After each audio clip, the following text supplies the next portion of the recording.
Écoute, c'est un simulateur qui est vraiment bien fait.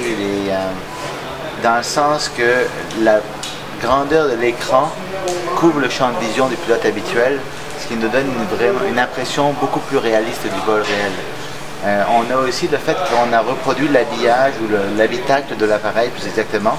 Alors en ayant l'habitacle de l'appareil par rapport à la scène extérieure, ça nous donne l'assiette ou le mouvement que fait l'appareil, ce qui améliore ou facilite beaucoup la vue de pilotage.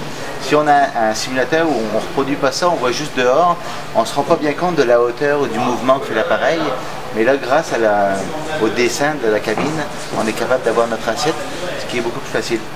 Le modèle de vol est bien réaliste, le modèle de Flight Simulator, qui est quand même un modèle qui est travaillé depuis des années et des années. Pour ce qui est de la ville de Québec ou de l'aéroport de Québec, on connaît très bien l'aéroport, c'est très fidèle.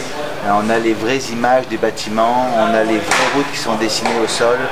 On a réintégré le terrain et sa dimension pour tout l'ensemble de la province, donc on est capable de reconnaître exactement nos reliefs. Pour un pilote qui vole dans le secteur, si on le met à un endroit qu'il connaît, avec sa carte, il peut voler juste en regardant la simulation, ce qui est extraordinaire parce que malgré qu'il y a des générations automatiques au sol, de maisons, de choses comme ça, les routes et les terrains sont réels.